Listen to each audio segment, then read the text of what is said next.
When she heard about the dog auction in the next town over, something inside her stirred.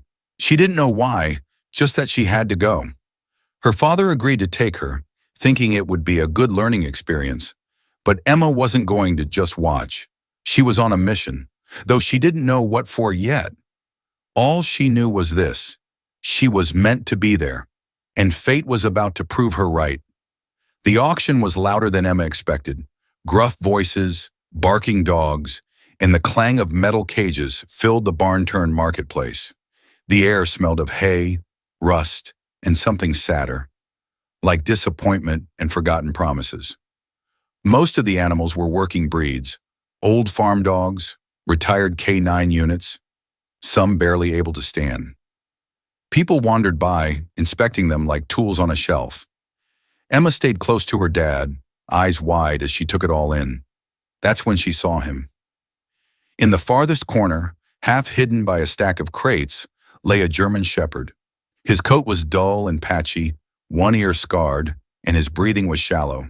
He didn't bark. He didn't move. His eyes, dark and tired, just stared at the ground. The auctioneer barely paused. Lot 42, male German shepherd, former service animal, medical issues, starting bid, $10. Silence. People shifted, whispered, moved on. But Emma didn't. Her small hand shot into the air. "I'll take him," she said. Heads turned. Laughter bubbled somewhere in the crowd. "You sure, sweetheart?" the auctioneer asked, surprised. Emma nodded. "He needs someone." And in that instant, with a simple bid, a broken dog found his lifeline. The ride home was quiet. The German shepherd lay curled in the back seat, his head resting on Emma's lap. He didn't react much, just the occasional twitch of an ear or a faint, wheezing breath. Emma stroked his fur gently, whispering to him like he could understand every word. She named him Chance, because that's what she believed she'd given him, a second chance. When they got home, Emma carried a bowl of water to him, then sat beside him for hours. She cleaned his paws with warm cloths, carefully picked burrs from his fur, and wrapped him in a blanket like a baby.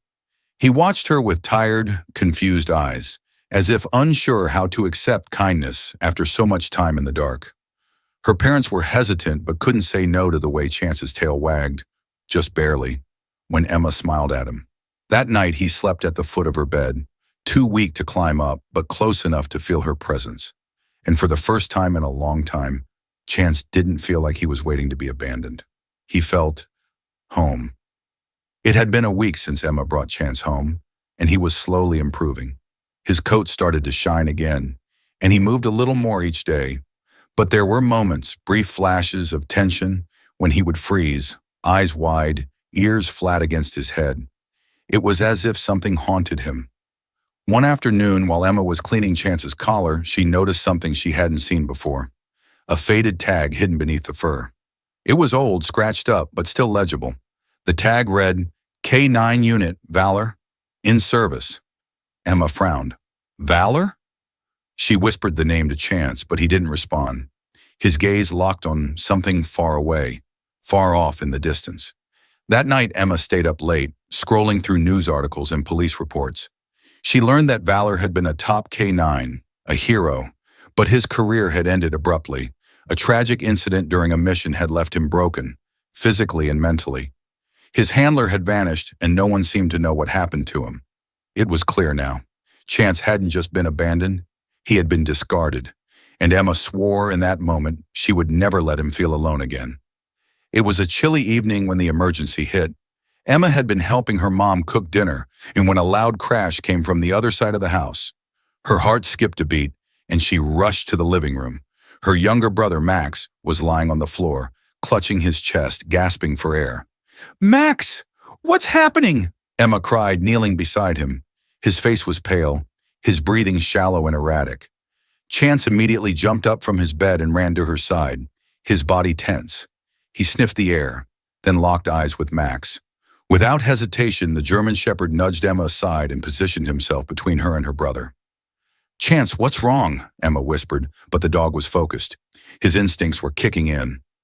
Just as Emma tried to move Max toward the door, Chance let out a low bark, nudging her back. He paced, then turned toward the phone. He was trying to tell her something. Emma's pulse raced. "I need to call 911. The paramedics arrived just in time.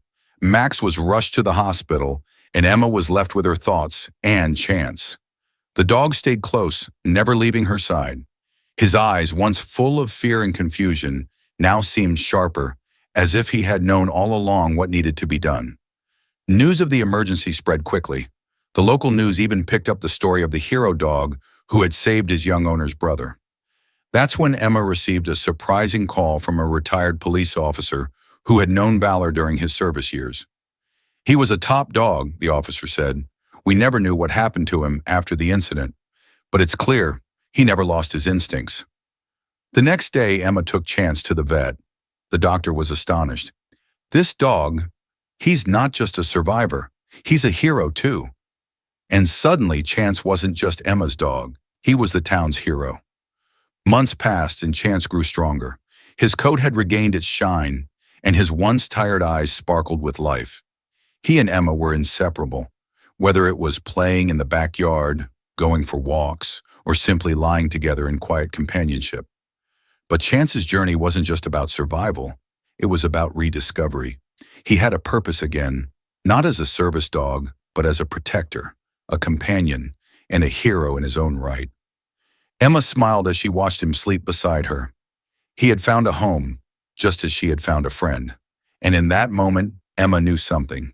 Chance wasn't just saving them. He had been saving himself all along.